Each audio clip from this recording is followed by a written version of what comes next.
Olá a todos e todas, penúltima aula começando aqui para nós do quinto período, para a nossa responsabilidade civil. Primeiro, explicar mais ou menos o roteiro de como vai funcionar a nossa aula de hoje. A intenção é passar, no primeiro momento, pela responsabilidade de nós, advogados e advogadas, enfim, numa primeira parte, e numa segunda parte a gente tratar de forma breve os principais aspectos da responsabilidade civil das instituições bancárias. Tá? Creio que eu não consiga terminar a questão da responsabilidade bancária na aula de hoje, mas vai ficar aí para a gente estar finalizando no último vídeo, na nossa última aula, que é a aula de amanhã. Tá? Enfim, então, só para a gente ter uma noção, acho que vocês já sabem muito bem sobre isso, é que a nossa advocacia, na verdade, ela vai lidar de perto com os conflitos humanos. Se não existissem conflitos humanos, dificilmente a advocacia existiria, tá? Então, embora a nossa advocacia dita preventiva, ela esteja, né, crescendo cada dia mais, sobretudo na nossa área empresarial, nosso professor Alexandre, é certo que na maioria dos casos o advogado ele é chamado em um momento de um clímax do conflito, né? De disputas, de embates, de ameaças, etc. Então, independentemente da nossa área, tá? Então, alguém pode, por exemplo, pode se perder, seja vinculado ao nosso patrimônio, seja algo mais valioso que o patrimônio, por exemplo, uma guarda dos filhos. E o nós, né? Agora um clichê, a advocacia é indispensável à administração da justiça e é, sim, um dos autores da nossa, melhor dizendo, um dos atores da nossa arena, né? Na nossa arena judicial, que ao lado do juiz e ao lado do Ministério Público, etc., tem esse protagonismo e essa questão da indispensabilidade, tá? E é por intermédio dos advogados e das advogadas que, em relação aos cidadãos, exerce-se o contraditório e a ampla defesa com os meios e recursos a ela inerentes. Tá tocando um alarme aqui, mas eu acho que não vai pegar no áudio. Se pegar no áudio, desculpa, mas toda hora que a gente vai começar a gravar, começa alguma coisa. Eu já comecei a gravar a primeira vez, tocou meu celular, eu tive que atender, enfim. Então, a nossa própria Constituição, ela valida de uma relação jurídica processual, vai falar que a nossa validade da nossa relação jurídica processual, válida, ela está lá na nossa capacidade postulatória de chamado de jus postulante. Com a conclusão do nosso curso de Direito, vocês já estão caminhando para isso, entendam que vocês já estão passando mais da metade do curso, a gente tem ali a nossa colação de grau e depois vocês vão prestar o nosso exame da ordem, um examezinho bem legal, que sem dúvida vocês não terão muitas dificuldades, a turma de vocês é muito boa, e para que nós tenhamos uma pessoa advogada, ela precisa da aprovação desse exame da ordem. Essa questão do exame, a prova do exame da ordem, ela já foi tese de questões de constitucionalidade e cuja inconstitucionalidade não foi verificada, tá? Então, o nosso advogado ele vai ser um profissional liberal e gozando de uma ampla autonomia e desempenho ali das suas funções. E dentro da qualidade de advogado, ele pode sim causar danos e causando danos ele vai ser sim também um sujeito de possíveis reparações civis, tá? Lembre-se que a gente está dentro de uma aproximação do nosso direito civil para com o nosso direito ali constitucional, enfim, as nossas próprias questões em que envolvem uma teoria de direitos fundamentais e dentro das questões da teoria dos direitos fundamentais, isso também vai fundamentar e vai ser muito importante aqui para a nossa responsabilidade civil dos advogados, como a gente vai verificar aqui na nossa aula de hoje. O nosso artigo 133 da Constituição ele vai instituir para nós que a inviolabilidade do advogado por seus atos e manifestações no exercício da profissão. O que vai estar lá escrito no caput desse artigo 133? O advogado é indispensável à administração da justiça. Que bonito! E sendo inviolável por seus atos e manifestações no exercício da sua profissão nos limites da lei. Interessante esse ponto, nos limites da lei. Então, isso remete a um instituto que a gente já estudou hoje e vamos ver se a gente consegue fechar um pouquinho essa ideia.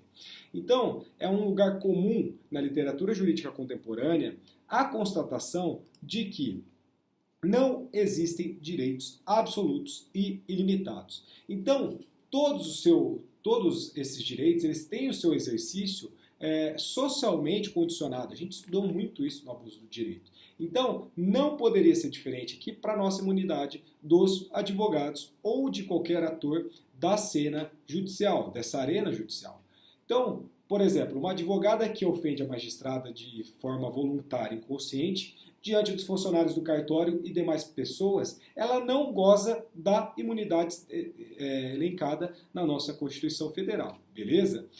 Então a imunidade em questão tem a sua adequação temática dirigida à discussão de uma causa posta em juízo. O que eu estou querendo falar aqui? A imunidade profissional do advogado, ela está vocacionada a assegurar-lhes o pleno exercício da liberdade profissional, mas ela não deve ser, ela não pode ser um manto para irresponsabilidades ou ofensas, tá? E nem abrange também questões pessoais. E acerca da imunidade dos advogados, o Superior Tribunal de Justiça decidiu recentemente, isso no julgado de 2018, através do RESP 1677957, de relatoria ao ministro Vilas Boas Cueva, da terceira turma, que a imunidade conferida a advogado para o pleno exercício de suas funções não possui caráter absoluto, devendo observar ali os parâmetros de legalidade e de razoabilidade e não abarcando violações de direitos da personalidade, notadamente da honra e da imagem de outras partes ou profissionais que atuem no processo. Beleza?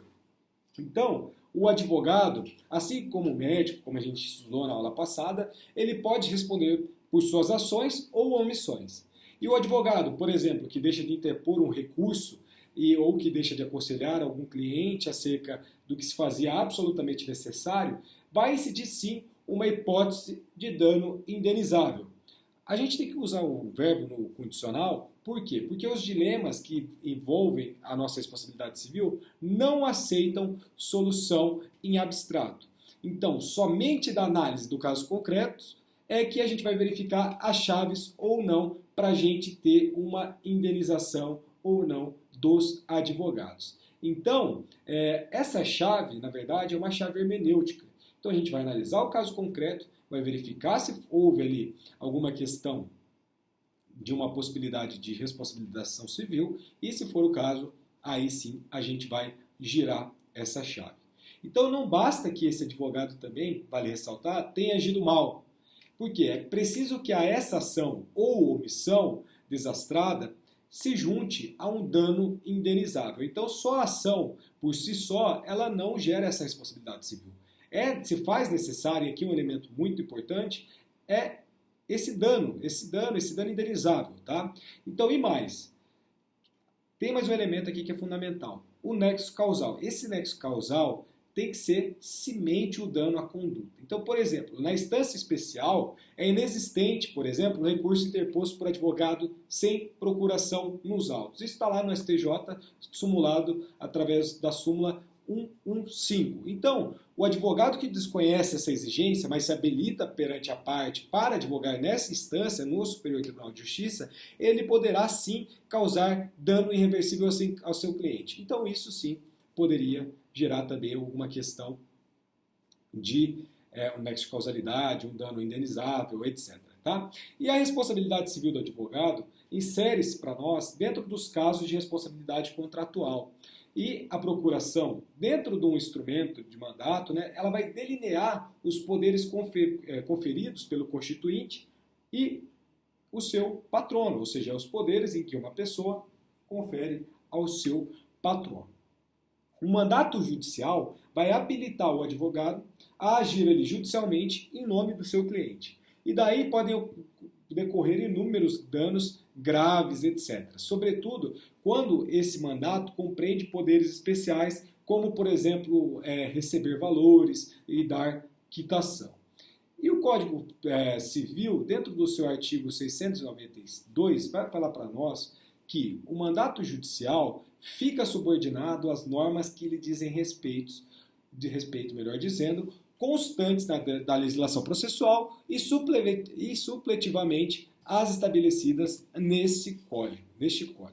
Então, cabe lembrar aqui que, na verdade, a nossa indenização por dano moral, em casos de inadimplemento contratual, embora não seja comum, pode sim acontecer. Tá? Então, a depender do caso, apesar de um inadimplemento contratual, a gente tem uma exceção de poder sim responsabilizar esse advogado.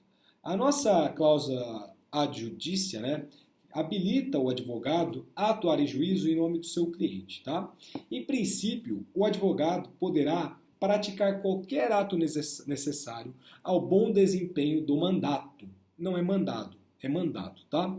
Salvo aqueles em relação aos quais a legislação exige poderes especiais para tanto. Então, o contrato de prestação de serviço de advocacia tem uma natureza intuito persona, ou seja, ela tem uma base desse intuito persona, e esse intuito persona se justifica com base num grande fundamento que é o nosso fundamento da confiança. A base desse contrato é a confiança. E nem todos os advogados são iguais. Nem todos têm o mesmo conhecimento jurídico, o mesmo zelo, a mesma consideração no meio jurídico, no meio social, etc. Então, esse advogado poderá, a qualquer tempo, renunciar ao mandato, provando que cientificou esse mandante a fim de que este nomeie um substituto e durante os 10 dias subsequentes a essa renúncia, esse advogado ele continuará a representar o mandante desde que necessário para lhe evitar prejuízo. O Superior Tribunal de Justiça ele já decidiu também um caso muito interessante para nós acerca... Aqui eu vou dar uma lida numa emenda, aqui rapidinho, aliás, num teor, que vai falar pra gente, ó, trata-se, portanto, de direito potestativo de advogado em renunciar ao mandato e, ao mesmo tempo, do cliente em revogá-lo, sendo anverso e reverso da mesma moeda, do qual não pode se opor nem mandante nem mandatário. Devera, se é lícito ao advogado, por imperativo da norma, a qualquer momento e sem necessidade de declinar as razões, renunciar ao mandato que lhe foi conferido pela parte, respeitando o prazo de 10 dias seguintes, também é da essência do mandato a potestade do cliente de revogar o patrocínio ad nutum. A cláusula penal é pacto acessório por meio do qual as partes determinam previamente uma sanção de natureza civil cujo escopo é de garantir o cumprimento da obrigação principal, além de estipular perdas e danos em caso de inadimplemento parcial ou total de um dever assumido, podendo ser compensatória ou moratória, a depender do cumprimento total ou parcial da obrigação. No contrato de prestação de serviços advocatícios, em razão do mistério, melhor dizendo, do advogado, só há falar em cláusula penal para situações de mora e ou inadimplemento, e desde que os valores sejam fixados com razoabilidade, sob pena de redução. Não é possível a estipulação de multa no contrato de honorários para as hipóteses de renúncia ou revogação unilateral do mandato do advogado, independentemente de motivação, respeitado o direito do recebimento dos honorários proporcionais ao serviço prestado. Então, isso foi decidido no RESP 1346171, relator ministro Luiz Felipe Salomão, da 4ª turma, um julgado aqui de 2016, que fala um pouquinho de inadimplemento contratual, passa também por essa questão da renúncia, etc. Beleza? O nosso Código de Processo Civil, dentro do seu artigo 104, ele vai falar para nós que o advogado não será admitido a postular em juízo sem procuração, salvo para evitar preclusão, decadência ou prescrição, ou para praticar qualquer ato urgente. E dentro do parágrafo 1º e parágrafo 2º, vai estar lá, aqui nas hipóteses previstas no caput, vai admitir ali um prazo de 15 dias para juntar essa procuração, e esse prazo de 15 dias ele é prorrogável por igual período. E já no parágrafo 2º, vai falar para nós que o ato ele não ratificado será considerado ineficaz relativamente àquele em cujo nome foi praticado, respondendo o advogado pelas perdas e danos. Aqui no nosso parágrafo 2º a gente tem então uma possibilidade de responsabilização civil em caso de não juntada da procuração, do instrumento de procuração, depois do prazo fixado no parágrafo 1º do nosso artigo 104 do CPC. Então, um outro ponto que vale ressaltar é que não são válidas as cláusulas de irresponsabilidade ou de não indenizar. Eu acho que isso daqui vocês também já sabem muito bem. Então, imagina, um contrato de prestação de serviços de advocacia, colocar uma cláusula ali de irresponsabilidade. Então, teleologicamente, contrário aos propósitos do mandato, que o mandatário pudesse exonerar dos danos que causasse, sobretudo ali naqueles casos em que houver desigualdade material entre as partes. Então, a vítima do dano, ela não vai encontrar, isso também não seria raro, uma situação de vulnerabilidade perante o advogado. E aqui, imagina você colocar uma cláusula de não indenizar ali para com o seu cliente. Então, dentro dessa vulnerabilidade técnica, aqui surgiria também um problema muito grande. Acerca das excludentes da nossa responsabilidade civil, obviamente elas poderão sim ser invocadas. E o dano pode ter existido. Então, houve, imaginemos ali, a prescrição da pretensão da dívida relativamente a uma vultuosa disputa patrimonial. Então, nesse caso, é possível que o advogado contratado nessas últimas semanas, antes do termo final do prazo prescricional, tenha deixado de propor a demanda ali porque o seu cliente viajou e não forneceu, por exemplo, os últimos documentos necessários para uma propositura dessa demanda. Isso é o quê? Isso é um fato exclusivo da vítima, ou a nossa culpa exclusiva da vítima, enfim. Falem do jeito que vocês imaginarem, tá? Ou preferirem. Então, a prova, entretanto, nesse caso, caberá ao advogado. Ou, por exemplo, se a vítima, apesar de ser ali um bacharel de direito, tem um contra-cheque do período diverso daquele que autorizaria o reconhecimento do direito postulado e o advogado não os examina. Então, imaginemos lá que você tem um cheque, enfim, e dentro desse cheque, do período diverso que você está pleiteando alguma ação. Nesse caso, a gente não tem o fato exclusivo da vítima, porque caberia o advogado analisar esse título, enfim, esse documento, e ele, ao não analisar, ele está agindo com concorrência de causa ou culpa concorrente, enfim. Já o caso fortuito ou a nossa força maior, devem ser analisados com muito rigor e muito cuidado. A gente já estudou que aceita-se em geral, como caso fortuito, que rompe o nexo causal, aqueles que não estejam relacionados com a atividade desenvolvida pelo autor do dano. Isso a gente vai chamar de fortuito externo. Então, o advogado ele não poderá alegar ali que todos os seus estagiários faltaram no último dia de prazo e que, por isso, não pôde protocolar a petição de forma tempestiva. Nesse tipo de modalidade, dessa forma, vai se tratar de um negócio inerente aos riscos do próprio negócio. Então, é um exemplo de uma atividade em que, imaginemos, você tem uma série de estagiários.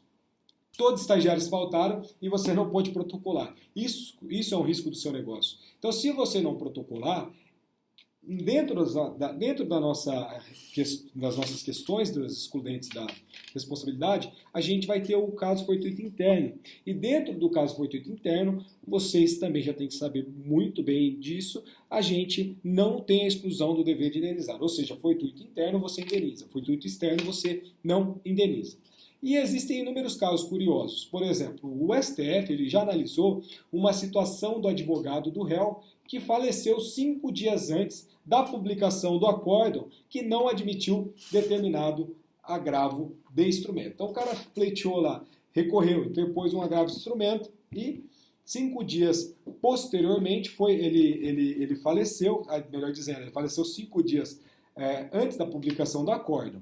E o STF ele considerou aqui, lembrando que o nosso acórdão de agravo de instrumento ele não foi admitido, tá? E o STF ele considerou nessa hipótese que se trata de uma situação relevante, por quê? Porque havendo apenas um advogado constituído nos autos, a intimação do acórdão tornou-se impossível após a sua morte. Dentro desse caso, o STF ele determinou a desconstituição do trânsito em julgado do acórdão e a devolução do prazo recursal. Então aqui a gente começa a tratar alguns casos interessantes e fecha a primeira parte do vídeo de hoje e a gente volta falando dos danos relacionados ali ao exercício da capacidade postulatória. Já voltamos.